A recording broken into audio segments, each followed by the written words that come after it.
Good morning, everyone. I'm Mike Arning, Director of Communication for Stewart Haas Racing, and certainly want to say thank you for your time this morning. Go ahead and offer up a few housekeeping items. What we'll do, we'll start off with a question and answer session, and again, please state your name and affiliation. One other item, questions regarding the accident will not be answered. The District Attorney in Ontario County, New York, Mike Tantillo, did a very thorough job of addressing those, and that will stand as the record. So we'll go ahead and introduce Tony Stewart, and we'll start off with any questions you may have. We have staff with microphones on either side, so please raise your hand, and my folks will come find you. We'll start with Dustin in the back, then Bob.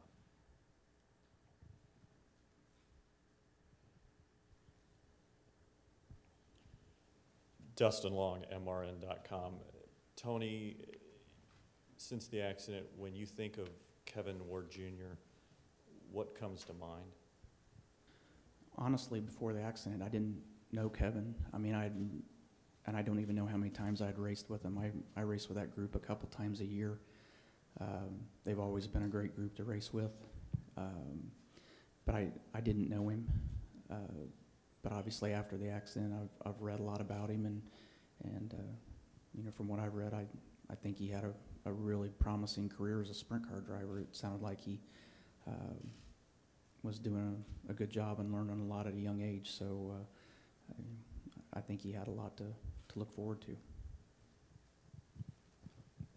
Bob Hocker, Sporting News. Do you want to and need to talk to the Ward family to have any sort of closure? And if so, can you talk to them, or are you prepared to that it could be years until all the kind of legal stuff is done for that before you can talk to them? You know, I think at this point, I want to be available to them if they want to talk about it. At this point, I don't need to talk to them for closure. I know what happened, and I know it was an accident, but you know, I'm offering to talk to them to help them if it helps them with closure. So you know, I said it when we were in Atlanta, and I still believe that, you know, I want to be available to them if and when they ever want to talk. Alan Cavan, NASCAR.com. On the topic of closure, at some point the focus will turn back to your career as a race car driver. Have you thought about when or how that can happen? Well, I mean, we've been racing since Atlanta, obviously, but it's, you know, it's not been business as usual by any means. You know, and this is going to be a healing process for me. So, you know, it makes you think about a lot of things other than driving race cars. But the one thing that's probably helped me more than anything is being back at the racetrack and being around my racing family, and you know, remembering that I have a passion for what I do. So you know, that's probably helped me more than anything when it's come to you know, trying to make that next step to move forward. Jeff Gluck from USA Today. Tony, if you could do anything differently over the past couple months, what would it be? I'd have stayed at Watkins Glen that night. You know, I do this stuff, and I go run those cars to have a good time, and you know, that's all I wanted to do that night. I wanted to go have fun. I just spent the week at Knoxville, and it gives you the itch, it gives you the desire to want to go race. And you know, it wasn't a big paying race, you know, for sprint car standards. I just wanted to go run my sprint car for a night. So you know, it's I do it to have fun, and it didn't end up being fun that night. Tony, Tom Jensen, FoxSports.com. How have you been spending the time since the accident happened, and will your routine change now that you've been exonerated? You know, since we went back to Atlanta, basically I go from the motorhome to the car, and from the car to the trailer, and from the trailer back to the car, and that's literally all I've done since I came back. So you know, even after Wednesday, here in Charlotte, I haven't left my house. You know, it's just awkward feeling. But, you know, I think now I'll start doing some more things. I mean, I've got a lot of friends that have been supportive through this entire thing. And, you know, there's a lot of people that have shown how much they cared, and it'd be nice to go and visit and talk with those people again. Louis Frank of Reuters to your left there. Thanks, Tony. Have you reconsidered or considered stop stopping driving sprint cars as a result of this year and your injury the year before? At this point, I don't really have. I'm not going to say I'm never going to get in one, but you know, when I got hurt, it was as soon as I got healed and as soon as things got settled in with the Cup car, I was set that I was wanting to get in one. But right now, I wouldn't even be able to give you a small idea of if and when I'll ever get back in a car. So at this point, I mean, I won't be in one for a while. Viv Bernstein, New York Times. The life of a driver and an owner is extremely busy. Press conferences, commercials, appearances, fan things. You haven't done, have you done much of that? And when will you think you get back to that life? I haven't done any since the accident. And, you know, I think after talking with you guys today, we'll start getting back into doing meet and greets and appearances again. You know, I think it's important for me to do that and you know, I think that's another step of making forward progress, is getting back to trying to resume what was at best a normal life before this. So, you know, I think it's important for me to do that and to get back to doing it as soon as possible. Marty Smith, ESPN. Tony, what has been the biggest change within you and the biggest impact upon you as a result of this past month and a half? You know, I honestly think that, you know, when you're, and I'm not going to speak for professional athletes in different forms of sports, but, you know, as a race car driver, that's driving a race car, that's all that consumed my life. It's all I thought about, it's all I cared about, and everything else was second on down the list of priorities for me. And I think this has given me the opportunity to sit there and think about other aspects of my life and what they really are going to mean to me in the future. And you know, not that I don't love what I do, because I do love it, but it's not, you know, just like you guys, it's not what all we do all the time. There's more things to our life than what we have as a profession. So you know, it's made me think about some of those other aspects of my life that kind of have been put on hold for years. We're going to go back to the TV row, Marty, and then to the middle. Marty Snyder, NBC Sports. How would you characterize the weeks at home, Tony, following the accident? You basically were in seclusion. What was that like for you to have to go through that, and what did you do? I didn't really do much of anything, to be perfectly honest. You know, I think the first 3 days that I was home, I really didn't do anything. I didn't get out of bed. I didn't care if I took a shower. I left my room to go get food, and that you almost had to make yourself eat. So it's, you know, the first 3 or 4 days I didn't want to talk to anybody, didn't want to see anybody, I just wanted to be by myself. And but you finally get up, you finally start moving around a little bit, and you know, every day got a little bit easier, but it was a big drastic change from what I was used to, for sure. But you didn't have any desire to do anything. You just, all you thought about was what had happened, and asking yourself why did this happen. And so you just sat there for an entire, you know, days on end, sitting there asking questions and trying to come to terms with what happened and why it happened. Kyle McCurry, My Fox Carolinas. I was at Loudon a couple of weeks ago, and Jimmy Johnson talked about how people are starting to take sides. And I'm wondering, during this process, with things coming out on Twitter or people making comments in the media, did you keep yourself insulated from that, or did you follow any of it, and how did that impact the time that you weren't at the track? You know, I tried to do my best to insulate myself from that, but, you know, I finally started reading what was out there and what people were saying, and you can't control that.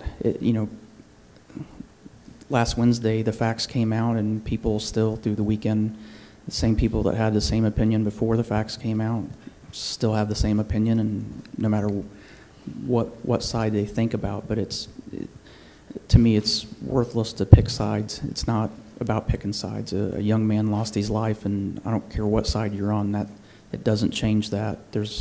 His family's in mourning, I'm in mourning, my family's in mourning. It's picking sides isn't solving or fixing anything. It's a waste of time to pick sides. Instead of honoring a young man that had a promising racing career, people are picking sides and throwing. It's like watching people throw darts at each other. It's disappointing at this point, honestly, because instead of supporting each other, and the racing community is such a strong family that it's dividing people that on a daily basis would help each other, and there's no point in it. It doesn't solve anything. It doesn't fix anything. And at the end of the day, it's not going to make anybody feel any better about it. It's just people that, everybody's entitled to their opinion, and we know that.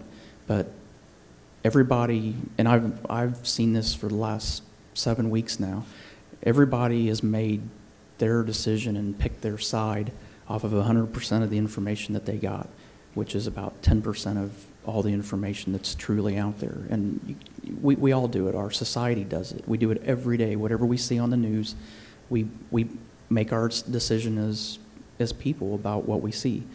But it's not, I don't think any of us every day about whatever topic it is we're trying to come to a conclusion about ever get all the facts. And you know, so you understand why people think the way they do, but I think more than not, I don't think people realize that, you know, that there's more information out there than what we all get on a daily basis about whatever it is.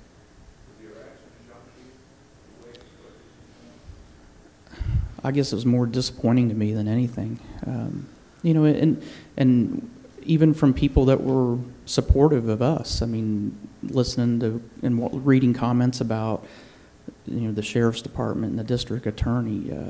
You know, they did a good job of taking the time that they needed to do to get all the facts and to come to a very thought out conclusion to this. And you want to sit there and tell people, hey, let them do their job. And but it just shows how passionate people are. I mean, if they were on our side or on Kevin's family side, I mean, they were passionate about that, and that's something I don't want to see go away. I don't want to see people lose their passion, but I think people need to understand that there were a lot more facts that they didn't understand and haven't seen. Doug Rice, Performance Racing Network. Hey, Tony. Obviously, the season is moving on. Yesterday, Kevin Harvick, great run. Kurt Busch, not as great. How much have you let yourself be engaged in that side of the process right now, as far as being the steward of Stewart Haas Racing? I've let my team down from that standpoint. I haven't been able to you know, I've been a little bit of a cheerleader, but that's about all I've been able to contribute here the last 7 weeks. It's just, you know, like we mentioned earlier, it's been hard for me to just function day to day, and, you know, there hasn't been anything normal about my life the last 7 weeks, so it's been very hard to try to do anything to be productive to help those guys. It's you know, you try to be a cheerleader, you try to keep them pumped up about what they're doing, but other than that, I haven't been able to contribute too much. Eric Phillips from WSOC TV. Just wondering, you talk about being in seclusion and all that has meant. What does today represent for you? Having us all here, you called us all here together. What does today represent for you in terms of going forward? Well, you know, we knew everybody had questions, and we knew that everybody was going to want answers to what's going on. But, you know, I think more than anything, it was, we wanted to be able to tell everything from the beginning, but it's, you know, like I learned Wednesday, everybody's got their opinions about what happens, and obviously the facts didn't matter to a lot of those people. They still have their opinions one way or the other, but you know, we haven't let anybody know what's been going on the last 6 weeks. I mean, we just kind of went through the motions as far as we're concerned, and you know, we knew a lot of you would have questions about what's been going on the last 6, 7 weeks and how have we handled it. Marty Smith, ESPN. Tony, what was it like to learn from the district attorney that in the toxicology report, Kevin Ward was under the influence? Honestly, for me, it didn't change anything. To me, a young driver lost his life out of it. didn't matter why or what was going on. The end result was the same. And it's, you know, no matter what was said, it was still a tragic accident. So, you know, I know in my heart that it was 100% an accident, and that detail didn't mean anything to me personally. Tony, Scott Fowler from the Charlotte Observer. You mentioned earlier the awkward feeling that has come over you the past 7 weeks. Can you explain that a little more, and also talk about, will that ever go away given that Kevin Ward has passed away and that will not change? It's just been awkward because you know, I know what a typical day was like for me, and the things that were on my agendas for each day and what I thought about, and you kind of get in that pattern, and this was something that obviously changed that pattern drastically. So everything you thought about, everything you worked on, you stopped thinking about, you stopped working on, and this is all you thought about. And ask me the second part again. I think it will, and the reason I say that is, you know, I've had other people that I've known for years that have come to me and told me personal stories of tragedies that have happened in their life that a lot of us don't know about, and their experiences and their advice really has hit home for me, and I do believe as time goes on, it will be different every day. It may, I don't know if it'll ever get back to normal, but it will get better. Louis Franco, Reuters. Tony, since getting back in a car, rate your performance as a driver. Well, I could rate it before and after almost the same. I mean, my year hasn't been a stellar year by any means. You know, when we came back, you know, we had a decent day, started at Atlanta, and had an incident that derailed it. But I think yesterday was probably the best overall race from start to finish that we've ran. Probably one of the best ones this year that we've actually ran. I mean, I struggled on restarts.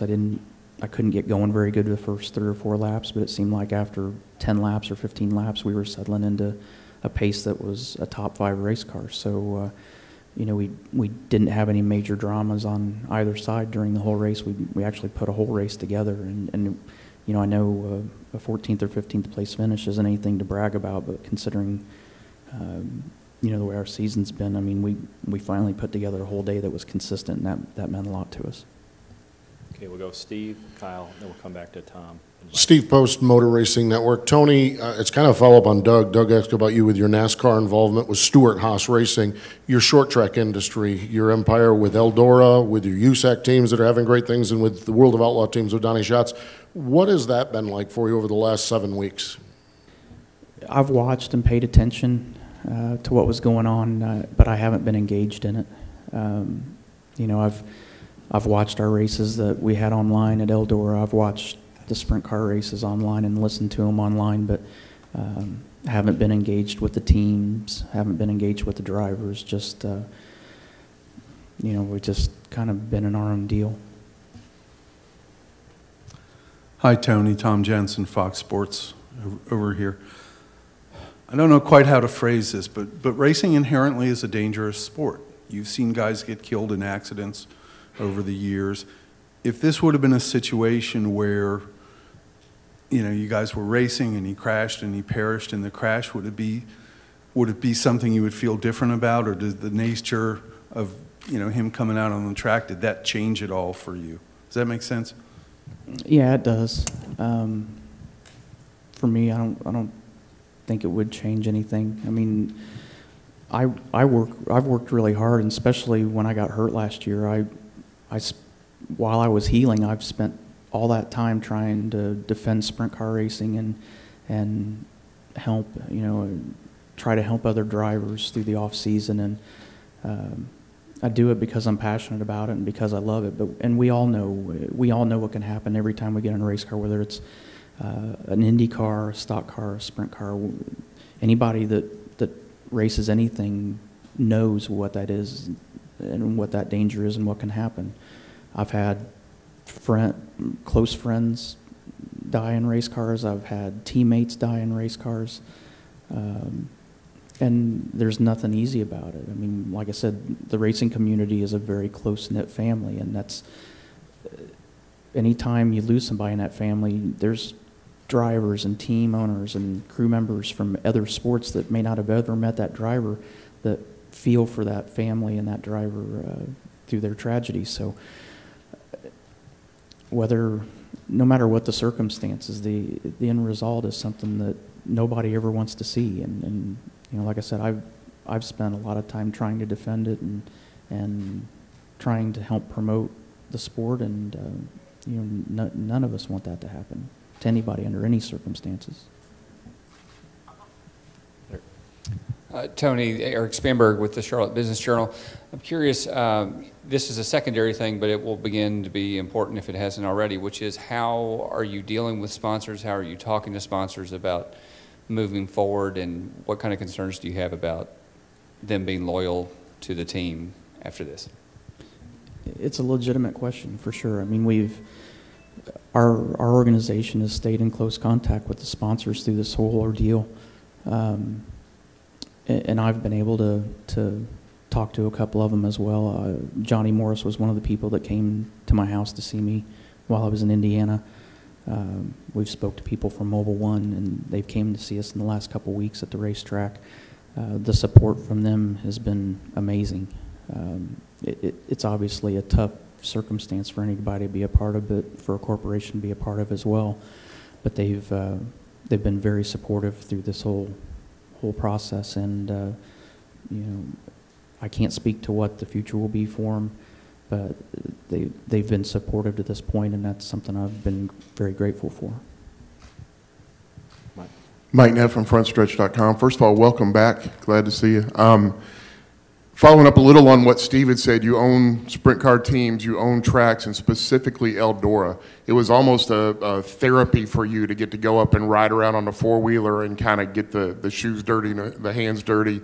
Has this incident taken away from the cleansing properties of that therapy, and do you think you'll ever be able to ride around Eldora in the four-wheeler and feel the same again?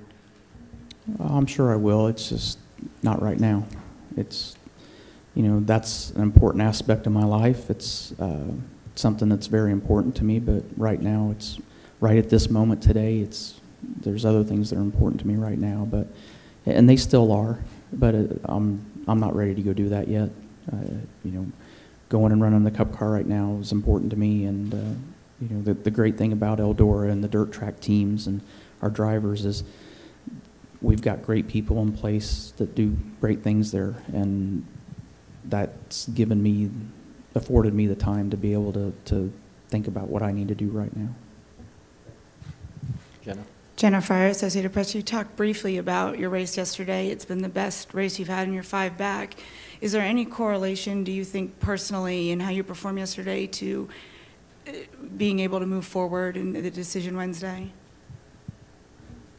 I really don't know if it does or not, to be honest.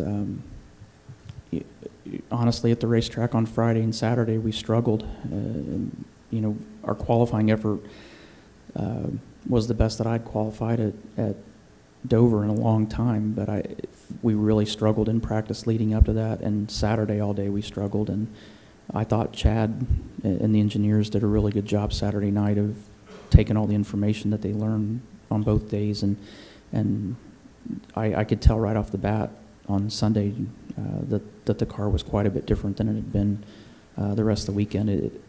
I don't think it had anything to do with that, honestly. I think getting back in the car every time I've got in there, it's given me a chance to focus again, and that's something that I've needed as a diversion.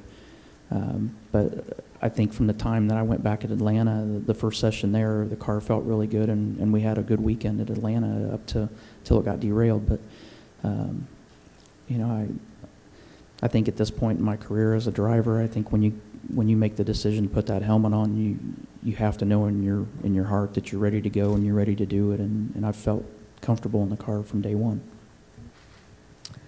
Biff Bernstein, New York Times. You're a championship level driver on the track and a sort of a larger than life figure off of it which is responsible for all of this. Can you get back to that person that you were, that garrulous, likable, combative guy, or is it going to be a while before you're that personality that fans have been drawn to all these years? Well, I think the support we've had from our fans, I don't know if they even care if we get back to that. They're just happy we're back right now, and that's been very comforting for us and for me. I've really appreciated their support and how they've helped welcome me back to the track. So it's hard to say, Biv, to be honest. I appreciate the fact that you said I was a nice guy, but you know, this is a process that's day to day. You take it one day at a time, and you know, before the accident happened, I mean, a day would fly by, and now a day seems like 2-3 days. The clock it feels like the batteries are running low on the clock. But you know, I honestly think that every day it'll get better, it'll get easier, and I think it will for Kevin's family as well. I mean, I think time heals, and like I said, I don't know if it'll ever be normal again, but we'll find a place to settle into, and we'll do the best we can like we have to this point. So whether I ever get back to that or not, I mean, hopefully through this we'll somehow be a better person. So you know, that's all I can hope for. Well, with Alan, then we'll go back to the back row of TV. Alan Cavanna, NASCAR.com. Tony, until last Wednesday, there was the very real possibility of facing charges, which seems very scary. In your grief or in getting over what happened in the accident, were you able to separate that part? Were you fearful of charges, and how did you deal with that aspect of it?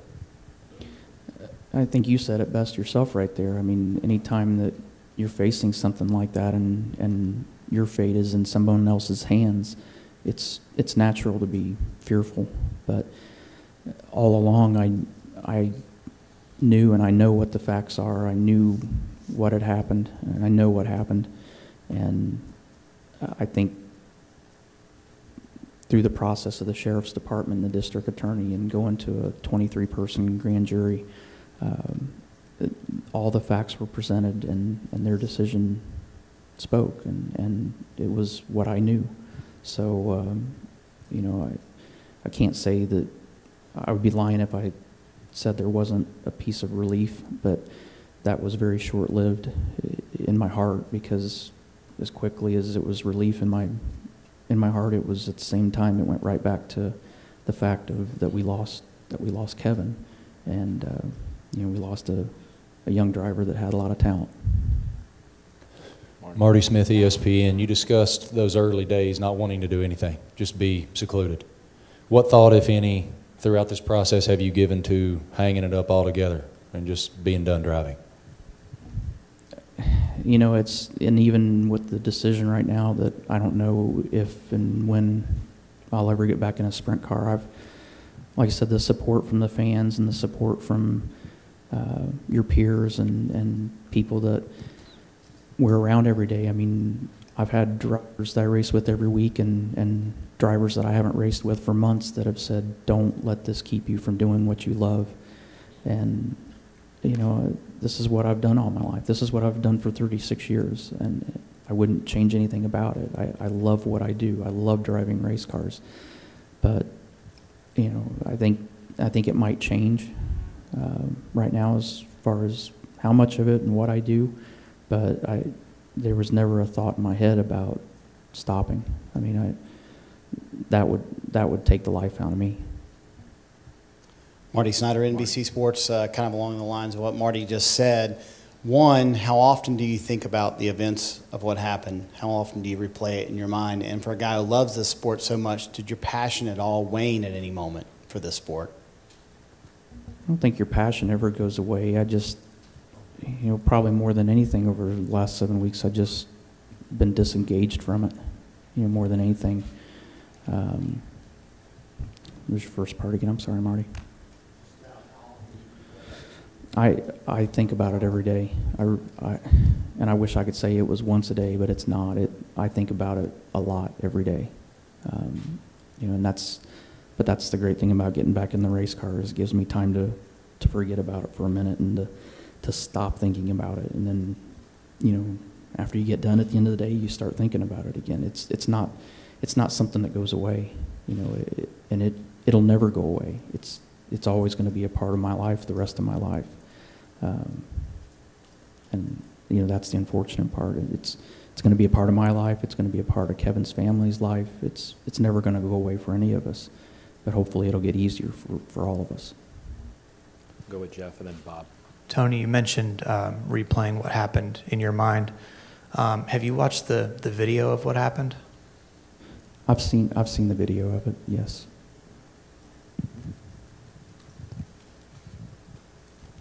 Bob Hocker, Sporting News. You said you were disappointed by some of the reaction, but are you hurt by what has been said about you and your role in this tragedy? And since it's a sponsor-driven sport, do you feel like you need to do or can do anything to kind of repair your reputation? Ask me the first part again. These two-part things, I got a short mind, so. You said you were disappointed by some of the reaction, but Yeah. hurt by what people today? Initially, yes. Initially, I was hurt by some of the things I read, but then I looked at who they were from, and it's people that have never met me, have never spent time with me, don't know me, and again, they're making a judgment off of either what was presented and what the facts were that they had, or they were people that didn't like me to begin with, and it didn't matter what the facts were. So I really stopped wasting my time worrying about it. You know, like I said, I know what happened.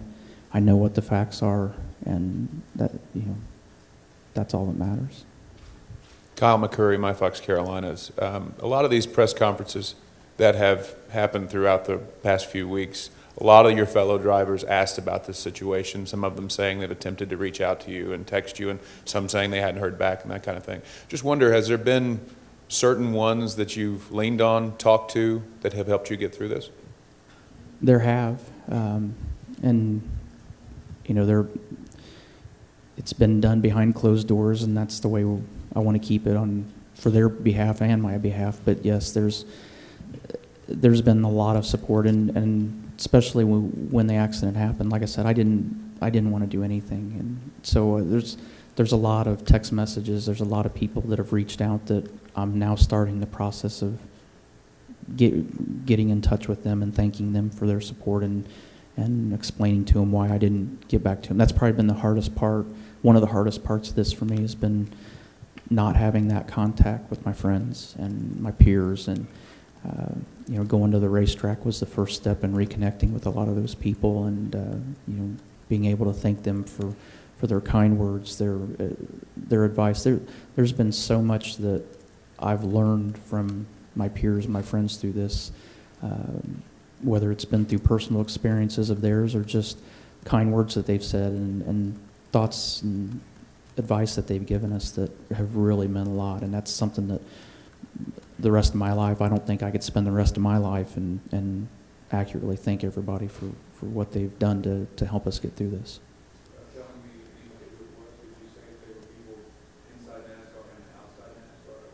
Both. It's been all across the racing community, in NASCAR, outside NASCAR, people that I've met along the way that aren't involved in racing at all, but are people that understand. So that's been a huge, huge part for me. All right, I think we're getting a little close to wrapping up, but we got Marty and then Dustin, I believe, in the back.